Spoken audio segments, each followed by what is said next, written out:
Welcome to it, all you grade 12 mindsetters. Yes, it's a Thursday and it's time for business studies. I am Looney and with me is Tanya. How are you doing, Tanya? I'm really well, and you? I'm good, thank you. So what are we doing on today's show? Today we're looking at business solutions, but more specifically being creative in business and how that's going to help you as an entrepreneur and your business just grow. Okay, so you heard it for yourselves, grade 12s. We're doing business solutions and whatever Tanya said. So Tanya, go to your board while I tell the mindsetters a few more bits of information. So you guys can hit me up on Twitter at LearnExtra, on Facebook at facebook.com/LearnExtra. Do not forget to download all your show notes at learnextra.co.za/live. Talk to me, ask me any questions, and I'll be on the page constantly giving you feedback. I'd like to thank Macmillan for giving us this great show, and thank you for sponsoring us today. I'll hand over to Tanya right now, and we'll get the show on the road. Hi guys, so like I said earlier, today we're going to be looking at being creative. Now, a few lessons ago we looked at creative thinking techniques, which you did in grade 11, and I'm going to remind you about that a little bit later on. So we're going to start the lesson off by looking at some keywords. So the very first keyword I want you to look at is creative thinking. So what is creative thinking? It's basically using your brain power to solve problems. Now, the nice thing with being creative or creative thinking is that it's not necessarily something you're born with. Yes, you could be born with it, but it's something you can learn and improve on. The second concept is being vague. So vague is just not something that's not properly defined. Now, you can imagine if there's a business situation and something is vague, obviously you're not going to be able to make the right choices and your business might suffer. And the last concept is unconventional. Now, this is when something is conventional, and it means that it's not done in the normal way, and it is new, different, or innovative. And I'm going to tie back into this a little bit later on, but being innovative is so important as an entrepreneur. You need to go out there and look at what everybody else is looking at, but see it in a different way. And that is what being creative is, and that's what being innovative is, really. Now, let's go to the first slide. The first slide, we're looking at creative thinking. Now, the very first part of creative thinking is that a person is creative if they can perceive things differently. Now, a nice way of thinking about this is if you take a piece of blank paper and you put it on a table and you put 4 people around that and they look at this piece of paper, chances are one person's going to look at that piece of paper, that blank piece of paper, and say, oh, it's so boring. And somebody else, they might think and look at this piece of paper and go, oh my word, there's a world of possibilities here. This can be turned into an airplane. I can draw on it. I can change the shape of it. And that is what being creative is about. You can look at the blank piece of paper, or you can see all the possibilities that's there. Now, the next one, creativity involves being innovative. In other words, introducing new ideas. Also, being creative or creative thinking would be when you think outside the box. And another point, to look at challenges in a different way. Now again, can you see how this all ties back to business? You want to start a new business, or you're lucky and you see a gap in the market and you use your creative thinking in conjunction with being an entrepreneur to start this business. So creativity goes hand in hand with starting a business, running a business, and even just being successful in general. Another thing with creative thinking, creative thinkers always think in original and open-ended ways. Now, he or she creates new circumstances through new ways of thinking.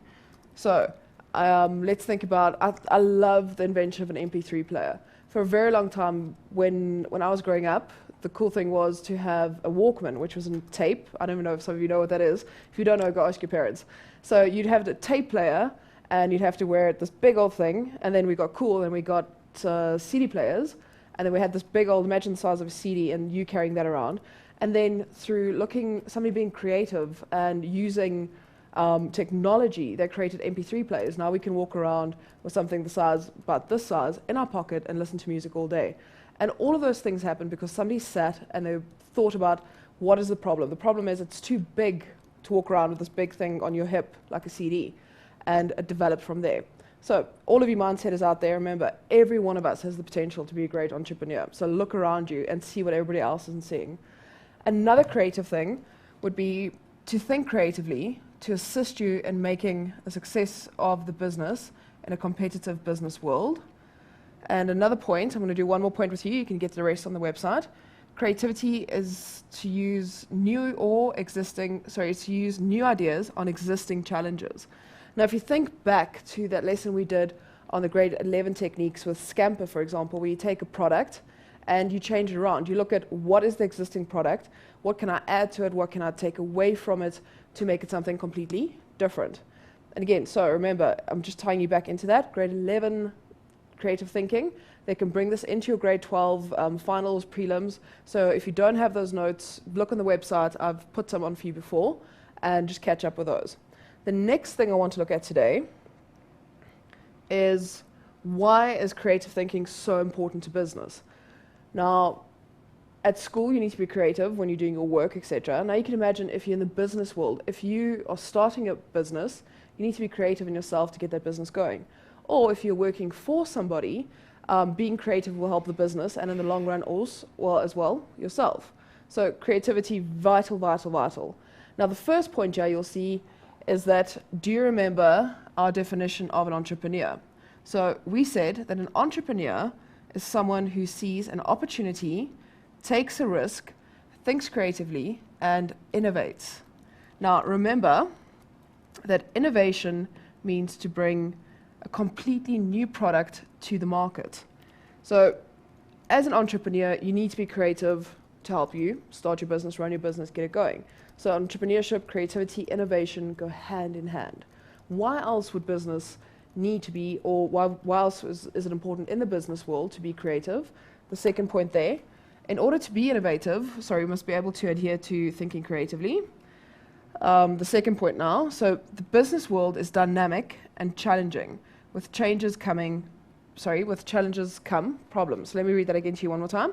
So the business world is dynamic and challenging. With challenges comes problems. So think back, guys, all the way back to our very first lesson, where we looked at strategic responses to problems in the macro environment. Now, in the macro environment, we know that there are challenges and responses. And then we also looked at different types of techniques, so defensive strategies, intensive strategies.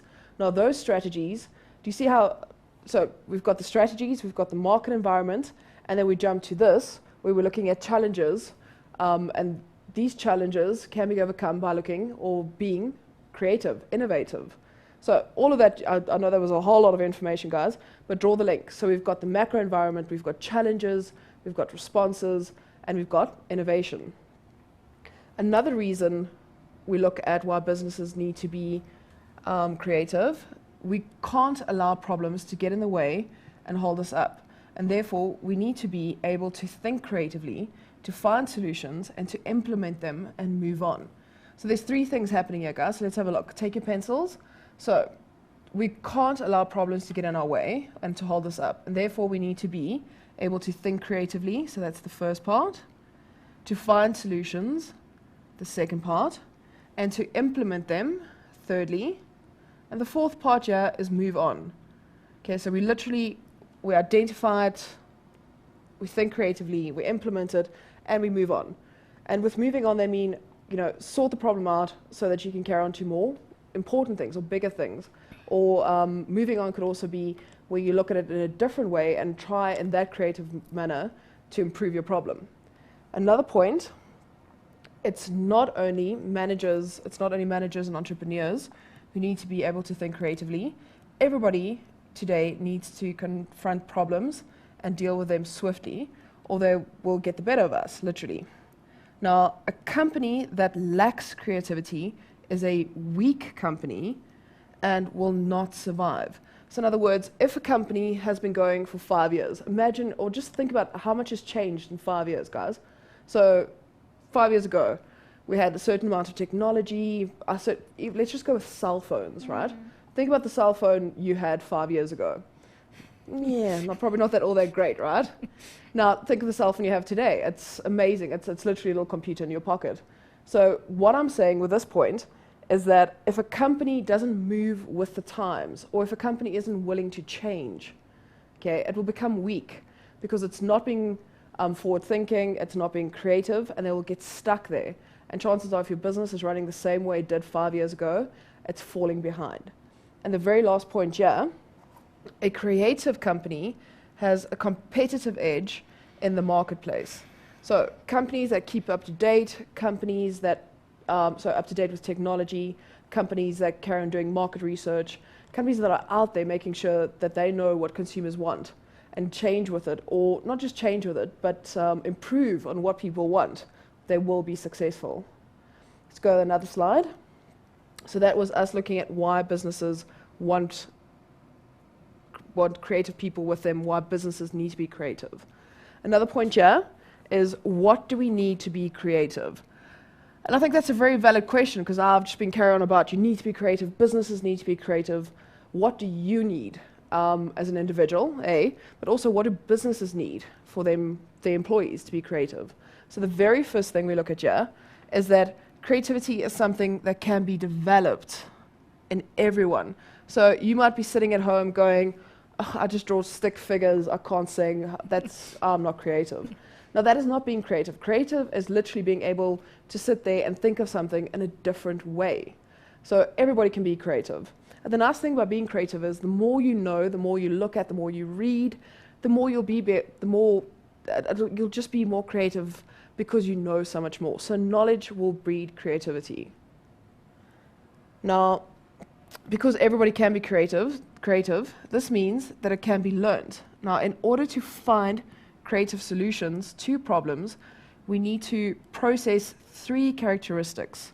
Now, the very first characteristic in how to be creative, or looking at being creative, is personal know-how. Now, number 1 looks at, so with personal know-how, it's a combination of skills, expertise, and aptitude. Now, the more you know, or the more knowledge we have, and the more expertise we have, the better equipped we will be to find creative solutions to problems. So like I said, so the first one with personal know-how is literally the more you read, the more you look at, going on the internet, for example, is a really good example, because you can learn so much. So the more you know, the more creative you'll be. So number 1, personal know-how. Number 2, we look at involvement. Now, involvement looks at if we are involved with the problem, such as being directly affected by it, the more motivated we will be to come up with a solution. So with involvement, it's logical, guys. Think about your own life. Your friends, you've got a friend who's got a problem, and you're sympathetic, and you're like, I'm just so sorry about this. And you'll be there for them, but it's not really your problem, right? So you'll think of solutions, but I'm sorry. But if it's your problem, it's a whole different story, right? You sitting there trying to figure out, how am I going to fix this? And that is what being involved or involvement is about. If you're in a company, they've got problems, you should personally invest in trying to find a solution to this problem, because the more you are involved, the more you will give. Another point to this, the more motivated we are, the better levels of performance and the more successful we will be. Another point, we generally work much harder or put in more effort at solving problems that directly affect us than we would solving problems of somebody else, really. And I've discussed that, really, just as we're going through this, think about it. My problem, your problem. Chances are I'm going to do a little bit more work if it's my problem. The last point here, being involved with the problem also means that you bring your own unique thoughts and ideas to the problem-solving table. So besides you doing more effort and you getting more involved, with you involving yourself, you've got a very specific way of solving problems. And this is a good way, and this is actually being creative. The more people you get to look at something, the more ideas will come out of it, because we're all different. So being involved will just by default make you more creative, because you're trying to get in there, you're trying to solve the problem. Now I want to go to 3 after the break, so I can have your minds all fresh. So I'm going to hand you over to Looney. Alright guys, we are going to take a very short break, but don't you go anywhere. I'd just like to remind you guys to enter the Future Stars competition, because there's so much to win. Urge your friends to vote for you. Enter. Guys, there's a lot up for grabs on this page. We do have the information on our Facebook page, so just go onto that and you'll see what you need to do in order to enter. Right now, though, we are going to go for a very short break, so don't you go anywhere.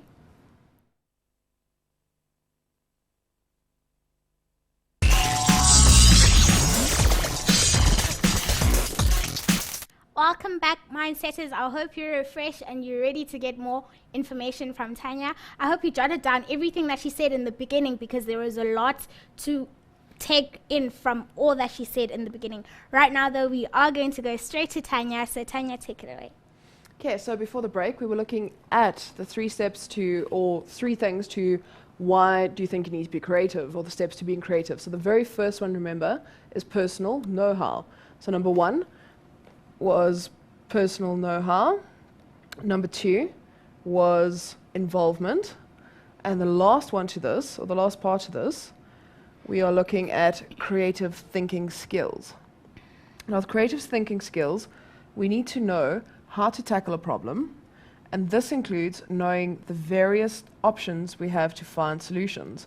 So with this point, it's looking at basically, do you know how to brainstorm? Brainstorming, trying force field analysis, all those grade 11 techniques that I've mentioned earlier. So the first point looks at literally just brainstorming. The second one, and remember we're looking at creative thinking skills, the skill is the ability to critically examine a problem from all angles and analyze as well as evaluate solutions. Now, this is a skill that can be taught, and remember, you always have to keep your thinking cap on. So once again, for those of you sitting at home going, oh, I'm not creative, I can't do this, creativity can be learned. You improve your skills, you can do different, even if you play, I was just thinking, even if you play online games, it forces you, or different types of like video games, stuff like that, it forces you to think in creative and different ways. And if you can do that, you know what, you're already a creative thinker. So all of you at home, you can be creative, and that skill could be used later on in life if you want to start a business or be productive in a business. The next slide I prepared for you is just looking at problem solving. Now, problem solving and creative thinking go hand in hand. Why? Because if there's a problem in a creative and in a different way, you need to be able to tackle this problem to solve it in a successful manner. So problem solving is, okay, let's look at the definition. So creative thinking is more important than ever in the business world, because the business's success is often determined by the employee's ability to come up with new ideas, to be innovative and create innovative solutions, and to convert problems into opportunities. Now, while we're busy with that, that just made me think, remember, if we're changing opportunities into threats, this would be part of a SWOT analysis. So once again, remember, all these things tie up, guys. And the second point to problem solving is problem solving refers to a person's ability to find solutions for difficult situations. So problem solving is literally your ability to come up with creative solutions. And the last point here, problem solving is a skill that can be required. So once again, you can teach yourself how to be successful at problem solving. Now, the next slide I brought up here looks at barriers to being creative. So now we've looked at why is being creative important for business. We've looked at what is problem solving. And like I mentioned earlier, some of you think, oh, I'm not creative. And this is a way of looking at what are the barriers to being creative. And also know, if you know what the barrier is, you also know how to break that barrier. And in the business world, that will obviously be very vital. So let's look at the first barrier to being creative. Now, there are many things that can prevent us from thinking and acting creatively. So here are there's 3 of them for you guys. The first one, or the first barrier, would be social barriers. And this is literally like the word is telling you, social barriers. So what is holding you back socially from being more creative? And the first point I've got here is that many people fear rejection or making a fool of themselves, and may be reluctant to offer their ideas and suggestions. So think about when you work in a group, for example. So your teacher gives you a project, you have to do group work, and you're working with people you don't necessarily know very well, and you feel a bit shy to say what you want to say or give your input for the project, because you're feeling reluctant, you don't want people to think you're silly, or you don't want people to reject your idea. And that's the same with holding yourself back from being creative. So the first point is fearing rejection. Another social barrier would be most people don't like taking risks and change. And so they keep on doing the same thing and avoiding risks and change completely. So a second social barrier would be people are creatures of habit. So I know I like doing things a certain way and it works, or I think it works, so I'm going to do it the exact same way every time. And if you do that, you're not being creative. You're not giving yourself a chance to do something new or try something new. Yeah. The third barrier we're looking at today, some companies are very autocratic and tell everybody what to do rather than asking them for their opinion. So if you are working in a company that basically tells you, this is how you'll do it, this is how I want you to do it, and this is by when this is the deadline, your company is not giving you a chance to be creative. And later on in the year, when we look at forms of leadership, autocratic will come up. But you should remember the autocratic leadership style from previous years. Remember, autocratic leadership is basically you're the boss, you tell them how it's done, when it's done, and that is it. So an autocratic leadership style does not lend itself to employees being creative. Another point, and this is looking at another leadership style, is that in a democratic organization, although orders have to be followed, there are opportunities to question the way things are done, and new ideas are welcomed. So the first one we looked at was autocratic. The second one we are looking at today, or looking at now, is a democratic system. Now, in a democratic type of company, they still, obviously there are goals they want to achieve or things that they want to achieve in a specific way, and you have to go with that. But in a democratic company, you have the freedom to say, well, I know we're doing it this way, what if we try it another way? So you've got the freedom to express your ideas, and this is encouraging you to be creative. And remember, a business wants their employees to be creative, because that way they can get new ideas and improve their business. The third leadership style here, which I would probably refer to as a bit more laissez-faire, and again, this is another form. This one looks at some forward-thinking companies offer prizes and incentives to get people to come up with innovative ideas that can be put into place. So this is the third way. So the first one is autocratic, the second one was democratic, and this one is looking at a company that literally wants their employees to be creative. I know of an example of a company where they've got a big whiteboard in their front office, and when people get ideas for an advert, they can write it on the board, and if that idea gets chosen, they get a prize, literally a prize, a money prize for that. And that is getting people to think out the box, to give your business ideas, and it might be an idea that you would never have thought of. So a forward-thinking company will definitely get creative people going. The next slide is the second one, physical barriers to being creative. So a physical barrier literally looks at physical things you can touch that get in your way, or things that will physically affect your body that's going to stop you from being creative. The very first point I've got here is noise. So noise will definitely stop you from being creative. Now, when I say noise, I'm not talking about having some music, maybe a little soft music in the background. Literally think about when people are doing construction work or loud noises. It puts you off, you can't think. So noises would be noises would be physical barriers, as well as things as, think about when you're really cold, you can't think really well, so you're not going to be creative. If it's really warm, you're not thinking very well. And so all these things that physically affect you will also affect your creativity. So let's look at what else I've got here. So distractions like noise inhibit your ability to focus and to think creatively. It's also very difficult to be creative if we are not comfortable. For example, if you're too hot, too cold, if you're hungry, tired, cross, upset, or you're doing boring work. Another physical barrier would be we get inspiration from our surroundings, and thus we need to be as relaxed and as comfortable as possible to make our creative juices flow. So you need to be relaxed, you need to be comfortable for you to be creative.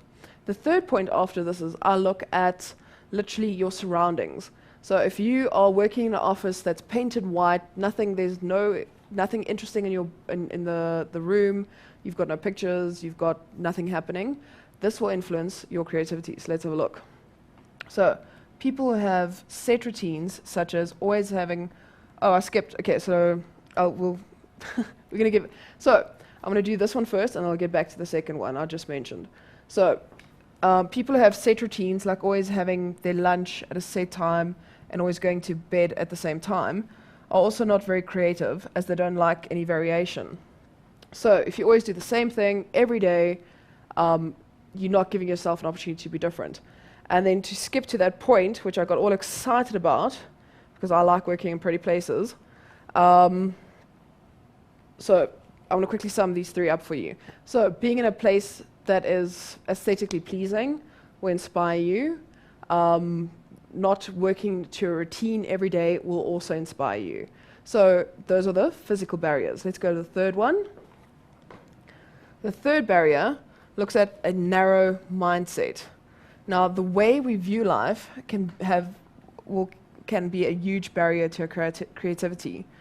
Now, if we only focus on a small section of the problem, we will not be able to be creative. That is why we always need to try and see the big picture. So the big message with having a narrow mindset is that if we always think of things in the same way, we're never going to go further. So with a narrow mindset, if you get a problem, don't look at specifics, look at the big picture. So those are the barriers to being creative. For the points I didn't go through, just go on the website, you can check it out. A lot of the stuff's it's obvious, guys, but don't think that it's obvious enough to not study. You have to study this to get the right impression across, that you know what you're talking about. Now, I mentioned that you need to remember your grade 11 problem-solving techniques. There's the Delphi technique, we've discussed that. There's the force field analysis, Scamper, empty chair, as well as simplex. Now, those 5 grade 11 problem-solving techniques, I have notes for, you can get them. I'm not going to go into detail, guys, because we're just doubling up and we're wasting your precious time if we're doing that. So creative techniques, if you don't have them, find them. And then I want to go to questions. So I have some questions here for you today. Should we go for a break before I do the questions? Yeah. Okay.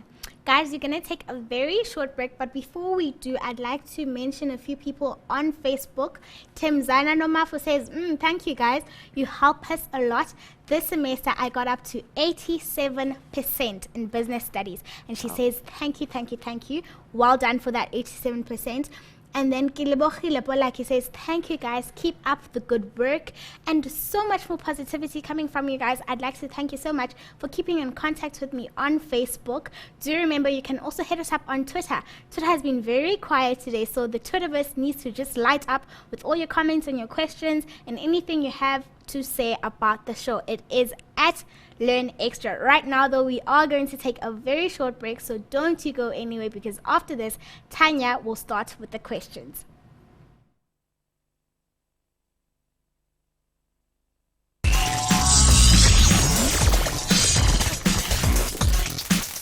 Welcome back, guys. I hope you're ready to start with the questions. But before we do, we've got this nice little prize box in here to do the lucky draw for another book to be won. So, Tanya, if we'll do the honors. I'm going to look away, close my eyes. Okay, got it. Yes. One. Okay. And the winner is Goodman Massimula from, what's this? Mabesala Senior Secondary. So, congratulations, you have won yourself a book, and then we'll just take this one and see which book you've won. I'm going to hold this one and you can take. Okay. Let's just... Ooh. There you go. And you have won Tell the Wolves I'm Home by Carol Rivka Bront. Well done. Congratulations. Your book will be sent to you shortly. Okay, Tanya, I think we should take it away. Okay, so we're going to go back. All right. So before the break, I finished up looking at blocks being creative. And one last time, guys, just remember, everybody's creative. And if you don't feel that you're a naturally creative person, go and learn. Read a book, develop your skills, look at problem-solving techniques, and I promise you this will all improve what you're doing. So what I have now for us, if you want to take out your Macmillan textbook and follow along on page 127, activity 7. And this is a nice way of looking at problem solving and taking problem solving and making it practical, guys. So this is, like I said, page 127, activity 7. So here's a picture, and there's a lady standing in the middle of what looks like a factory, and she says, we really have problems to solve in this factory. So keep that in mind as I go up. So Sue Mashlango, a BCom graduate from UNISA, had been working as a clerk in a large company for the last 6 years. Now, when her aunt Maggie asked her to join her successful knitting factory, which she has started 3 years ago, Sue was very interested. Now, the company was receiving orders from receiving orders for jerseys, but despite the high demand for their quality products due to reasonable prices, Maggie has been unable to keep things at the company running smoothly. Now, Sue found that the factory was in disarray. No one knew who to turn to for advice, what quantities to produce, and what quality standards to adhere to. Now, Sue knew that she needed to find solutions to the problems. So there's a lot happening here, guys. And as we do the question, we'll go back up to this. So the question is asking us, identify the various problems in the factory by looking at the artwork and reading the case study. So the first thing we need to do here is look at the artwork. And let's see. So there's a gentleman here running around. You can see he's sweating, stressing. Another problem we can identify here, the lady's sitting here and it looks like there's a problem with her sewing machine.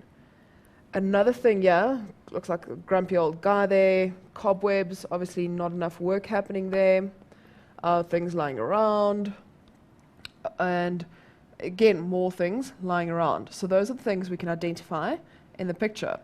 If we go back to the case study, we could see that Sue found the factory in disarray. No one knew who to turn to. No one knew what quantities to produce and what quality standards to adhere to. So with question A, let's make some space and we'll answer this together. So A, what are the problems we found? First one is that there is high demand and from the looks of the picture and the case study, there's high demand, but they can't necessarily, they can't supply it. So there's high demand and they can't continuously supply this. Another issue is that they tell us this in the case study, that the factory isn't running smoothly. So it is not running well. A third problem here, so let's label that C. A third problem is that there are no defined roles or responsibilities. So in other words, these people don't know what to do, when to do it, because they're not getting any guidance. And I'll do 2 more with you. And let's have a look at the picture. What else can you identify?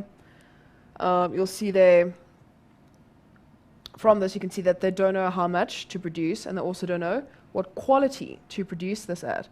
So we can say, sorry, I just want to relabel this and make this just point 2 and point 3. This will be point 4. They are not sure on the quantity or the quality. Now, the reason they want you to identify the problems in this case study is for you to see, okay, so what isn't working there? So what is wrong? So what's wrong? People don't know what to do. The company isn't running as smoothly as it could. Orders are coming in. People don't know what quality. And when they mean if they don't know what quality, if I produce a jersey and if you produce a jersey, they're going to be of two different qualities. And if you've got a company, it needs to have a set standard. So those are the problems, and I suspect what they want you to do with this activity, look at the problems and then find a creative way of solving these issues, or at least a way of solving the issues. So we've identified the problems. Let's go have a look at the second question. Use the steps discussed to solve these problems up to the finding workable, logical, and reasonable solutions. So we've identified the problems. What we're going to be doing now is looking at solutions. And what I've done for you for B, these are the steps. Please do me a favor and write these steps down. These are vital. And you can even give this, grab a piece of paper, grab your business book, write this down. So these are problem-solving steps. And we're going to use these problem-solving steps to sort out the problems in the factory. So the very first problem-solving step would be to identify or to define the problem. Now, there are a couple of problems in this factory, and you can't just go, the problem is everything. So what you'll probably have to do is choose one and go through each problem individually. So let's go with people not knowing what quantity to produce. So what is the problem? The problem is, let's call it unclear quantities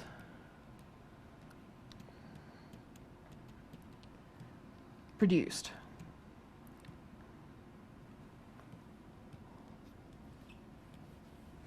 The second part in the problem-solving steps would be to analyze the problem.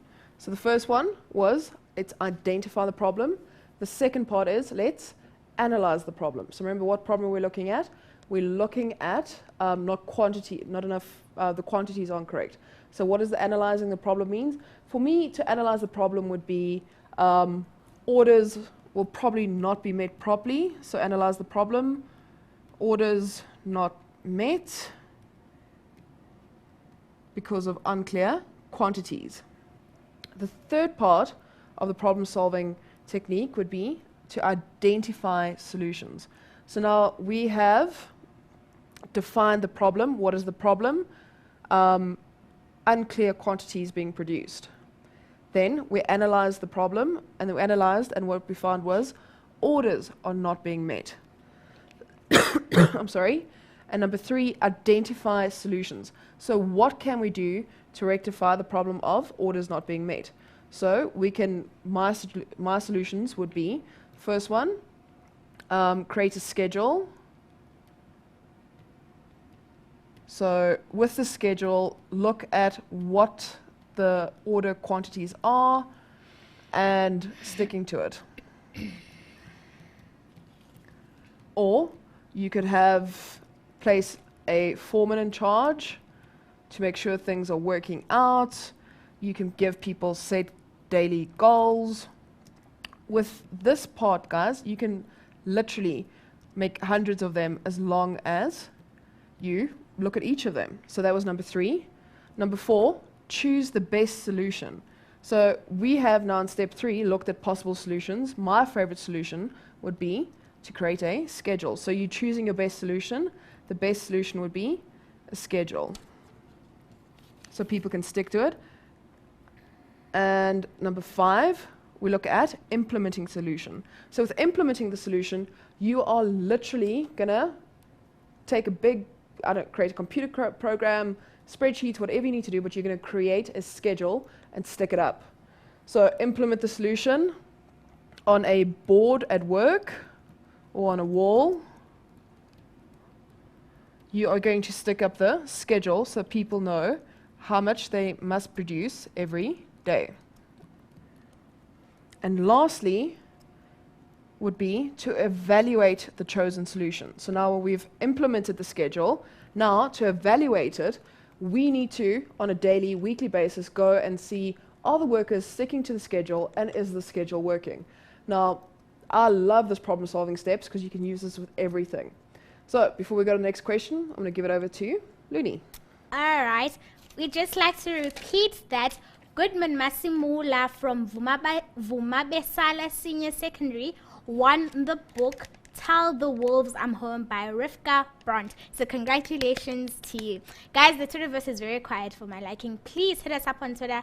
Tell us what you think of the show. Ask us any questions and just talk to us, guys. It's been too quiet. Don't forget to enter yourselves and your friends and your friends' friends and your cousins and everyone into the Future Stars competition because you've got so much to win, guys. So ask your friends to vote for you as well after you've entered, and I have posted some of the information that you may need to enter the competition, so check out our Facebook page. Right now though, let's take a very short break and we'll be back straight after this.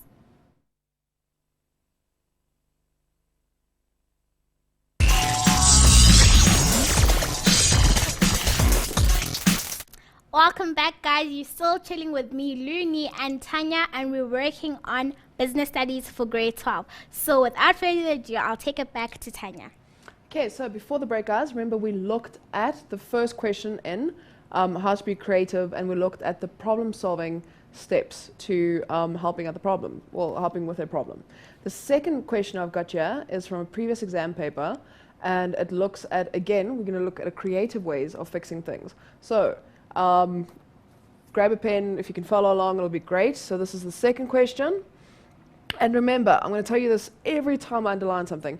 Whenever you get a case study, grab your highlighter and just underline all the important things. It'll help you answer questions later on. So Extra Mining Company. So Extra Mining Company in Ermelo is mining asbestos, which is a highly toxic substance. They want to open a second mine in Badplaas. So they want to open a second mine. The area is next to a breeding ground for different types of birds and freshwater fish. It is also a popular tourist attraction, which is frequently visited by environmentalists and international tourists. Most residents are unskilled and unemployed. So the people living in the area are unskilled, unemployed. Now, there are very few shops and no recreational facilities for the community. The mine will create, the mine will create employment for the local people by building a school and a clinic. The environmental groups are opposed to the mining operation at Badplaas, which is, remember, this is the second place they want to open. They believe that the waste products from the mine will pollute the wetlands, and members of the local community may suffer from asbestos, which is a disease contracted from asbestos mining. See, a lot happening here, but if you come back to it, it'll be easy for you to answer questions. So the very first question here is asking you, apply the force field problem-solving technique to address the above problem. Now, a force field, if you think back to your grade 11, a force field problem-solving technique looks at all the problems looks all the issues for and against a problem. In other words, a force field analysis looks at the pros and cons. So the question was, looking at the case study, create a force field analysis with the information to help you come up with a solution. So the first part of a force field analysis, so step 1, would be to define the problem. And in the case here, defining the problem would be opening a second mine in Badplaas. The second step is literally to create a table showing the pros and cons. So quickly grab a piece of paper. As I'm doing this, you can do it with me, creating the do's and don'ts, really.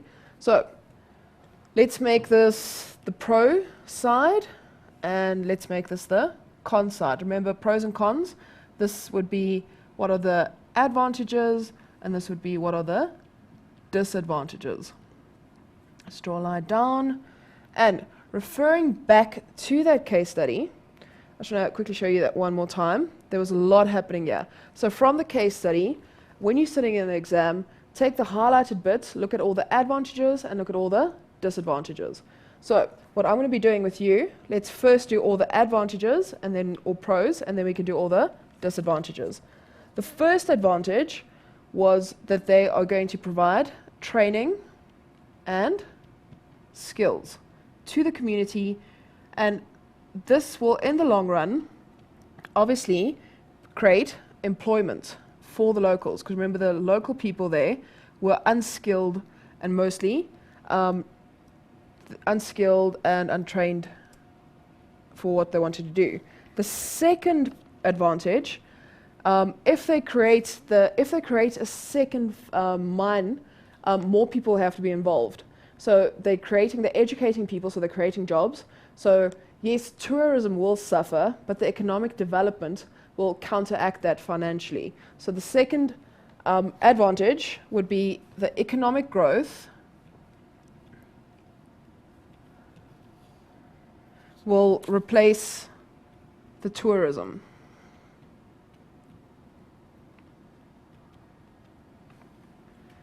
The third advantage here that I found was that they are developing clinics and obviously helping the people in their community. On the other hand, guys, obviously, so we've looked at all the advantages. Let's have a look at the disadvantages. I actually really want to fix that. I'm sorry. Clinics. So they are building or developing clinics. On the con side, or the side against this, the first thing they're going to do, or the first thing against building the mine, would be that there is not enough skilled labor. So skilled labor shortage. The second disadvantage would be that tourism is affected. Tourism is affected.